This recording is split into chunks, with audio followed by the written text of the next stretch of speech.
D'Angelo Russell is no longer my favorite player, bro. It's over. Since this is the end of an era, for the last time, I'm going to give the story as to why I supported this man so much in the first place. I got this question all the time, and trust me, I understand your curiosity. I'm a big fan of the Buckeyes. Been one since 07 when we lost in the basketball championship to the Gators and the football championship to the very same team. D-Lo went to what school? The Ohio State Buckeyes. Maybe I'm tripping, or maybe I'm just alone on this one, but I feel like every basketball fan has that one player that it's like you've seen his skill set and you've seen his potential from the very beginning, but he didn't immediately live up to what you once thought, and you have to take that early L, but then he starts to boom and it's like, oh, I look like the boy genius because I never sold my stock. That's what I thought I had in D-Lo in 2019 when he had that all-star breakout season. But since then, bro, he's let me down time after time after time, and I can't do it no more, bro. I'm sorry, I'm done. Maybe I'm exaggerating a little bit when I say this, but I'm not sure if I am. D'Angelo Russell had the worst performance of the entire playoffs, and quite frankly, I'm not sure if it's even that close. This man averaged 12 points. 12 points. He got benched because he was damn near unplayable down the stretch of games. He wouldn't attack the basket to save his life, and he played some of the most scary, inefficient, hesitant basketball I think I've ever seen in my life. Just to put into some perspective of how bad this man actually was, bro, 67 players this year averaged 15 points or more. 67 players averaged 15 points plus, right? Out of those 67 players, 40 of them made the playoffs. Out of all 40 players that actually averaged 15 points plus and made the playoffs, D'Lo averaged the least amount in the playoffs, and he was down there with Rudy Gobert, who we know has no offensive bag, and this man D'Lo averaged 18 in the regular season. Bro, I'm done. He's not clutch. He's not that guy. I'm done. Today's video is brought to you by DraftKings. As we all know, the NBA playoffs is booming, and as this season concludes, DraftKings wants to make sure you get the most out of this experience, and they're back with an offer you really can't deny. Get this, bro. New customers can bet just $5 on any remaining playoff team and get back a payout of $150 in free bets. That's 30-to-1 odds. When do you ever see that? This is an offer you literally can't pass up, bro. I'm sorry. Also, DraftKings customers can bet on the NBA with the same game parlays. Combine multiple bets from the same game for a significantly bigger payout. The more legs you add, obviously the more cash you can possibly win. Head over to the DraftKings app, place just $5 on any one of your favorite playoff teams, and earn back a payout of $150 in free bets. Download the DraftKings app right now, use my promo code Swishout, deposit your $5, and thank me later. Joel, how much more do you think you needed from James Harden? You know, when you look at his points output and whatever. I mean, I don't know. I think he's been, obviously, I'm sure, you know, since we got him, everybody expected the Houston James Harden, but that's not who he is anymore.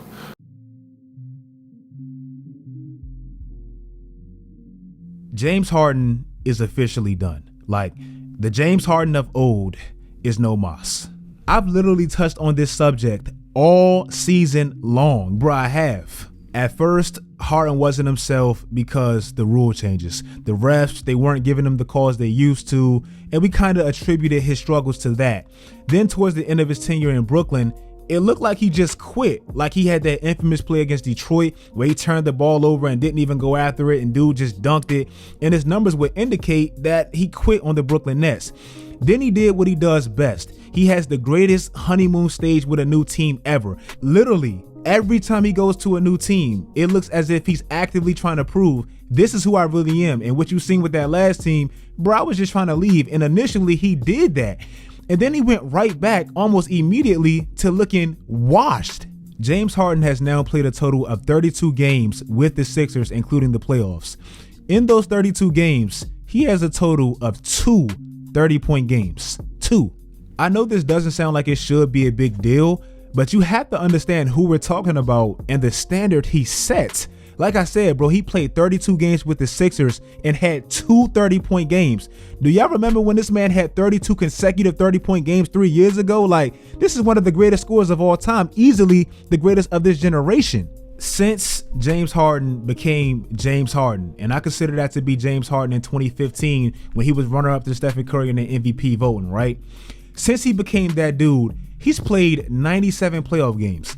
In those 97 playoff games, he scored under 20 points 19 times.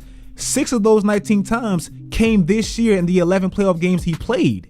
Last year, James Harden had an 18-game stretch where he averaged almost 30 with 11 dimes and was well into the thick of things with the MVP conversation. I know we all remember that. Last year against Boston, do you know he had the second most efficient first round of the entire playoffs and was the most efficient guard by far? Bro, this was like 10, 11 months ago. Then he had that one moment against Milwaukee when he walked off the court like 10 seconds into the game, and he just hasn't been the same since. And quite frankly, I don't think he's ever coming back. I think that James Harden is officially done. Jimmy Butler is truly that guy in the playoffs, and last year doesn't accurately represent who he is in the biggest moments. We all remember what this man did in the bubble, and I think even subconsciously, even me, we kind of attributed his success in that environment to that environment. This man had a 40-point game in the finals where it looked like he was having a Jordan flu game type of moment where he looked all tired. He led his team in every major stat category in that finals. He damn near averaged a triple-double, and he pushed LeBron at 80 to 6 games. Like, I didn't know how legitimate that was, and I just had to see it again. I ain't gonna hold you. Then last year, they just let me down. Now, to add some context, they did go through a lot. They had a shortened season just like the Lakers, so that contributed to it. They had a lot of injuries. They had the COVID stuff. They had lack of continuity with their roster. They had the big trade rumors looming around their whole organization with Tyler Hero, Kyle Lowry, James Harden. It was a lot going on, but they played the Bucks, and I picked Miami to upset the Bucks, and they got embarrassed. They just got torn to pieces. Tyler Hero played terrible. Jimmy Butler literally had one of the worst star performances I've ever seen in the playoffs. Like, he couldn't throw a penny in the ocean. But then this year, they came back, and it's like they were on some type of quiet vengeance tour that nobody paid proper attention to. But now you're forced to, bro, because they're one of the last 4 teams remaining. Jimmy Butler this playoffs is quite literally having the best playoff run of his career, even better than the 2021. Jimmy Butler has played in 91 playoff games total. If you look at his top 11 playoff performances, or at least his playoff career highs, almost half of them have come in these 11 playoff games alone, and he's only 11 games in.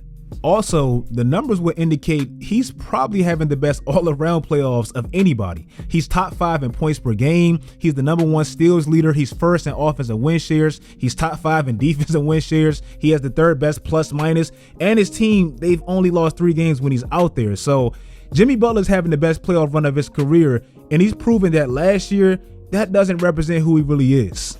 Kyrie Irving's success is solely dependent on LeBron James. It's been proven, and if you're arguing this after this year, you have no argument, literally. Obviously, I'm not talking about his skill set. I ain't talking about his bag or anything like that. Obviously, his game is like art. I love watching Kyrie play. I'm talking about his team success and how far you can actually go with Kyrie on your team. So far, he's done nothing without LeBron. Nothing. Last year against Milwaukee, we all seen what happened, and some people, including myself, we feel as if it possibly caused them a championship, right? But if you look at Kyrie's track record, even if you look at him when he played with LeBron, he's always done this. This has always been his history. It's always been something, literally since he stepped out of high school. Yes, Kyrie Irving hit that shot, and no, nobody can ever take that from him. Not just that shot, but that entire finals. He played great, right? But if you look at his career, he's always hurt his team to some extent. Bro, I looked into this and I was actually surprised. Kyrie's teams have made the playoffs 8 times since he's been in the NBA. 8 times. 4 of those 8 teams, they've all had if only Kyrie were there moments. 4. 2015, LeBron has to play basically both top seeds in both conferences without Kyrie Irving. If you look at the Atlanta Hawks, they were the number 1 seed, and Kyrie basically missed that entire series. And Golden State, they were the top seed in the West, and obviously he missed that entire series, so he was out right there. 2018, the Boston Celtics, they have a better record without Kyrie, and he misses the entire playoffs. 2020, the Brooklyn Nets, they have a better record without Kyrie Irving, and he misses the playoffs again. And then in 2021, he rolls his ankle, so it's always something with Kyrie, and he's missed 4 out of the 8 playoff appearances he possibly could have been a part of. So that's 4 if only Kyrie were there moments. And let's look at the other 4. Well, 2 of them, he actually played great with LeBron James. And the other 2 are quite literally the 2 worst playoff performances he had in his entire career. And I'm dead ass when I say that. The 2019 gentleman sweep against Milwaukee, where this man went like 7-32 from the 3-point line and literally had the most inefficient series of his entire career. And this year, if you take out game 1, he literally had the worst series of his entire career. So like I said, he made the playoffs 8 times. 4 of them his teams had, if only Kyrie were there at moments. 2 of them he played great with LeBron, and the other 2 are the worst of his career. If you really look at his career so far, it's been a letdown without LeBron James, and that's just the facts. And the Utah Jazz, they're just a disgrace, bro. They are. Now we're hearing a possible rumor of Rudy Gobert giving the Utah Jazz an ultimatum between him and Donovan Mitchell. Rudy Gobert has clearly been drinking, talking about he can lock up Shaq. Like, they're just an embarrassment, bro. I'm sorry, they are. I'm not trying to blame Rudy Gobert per se, because I know he's a defensive anchor and he only can control what he can control. But for a team to have a defensive player of the year that many times and to be a defensive minded team like they are, they get embarrassed every single time they make the playoffs every year. Literally for the last 3 years, every single playoffs, players have their breakout games on the Utah Jazz in the playoffs every single year.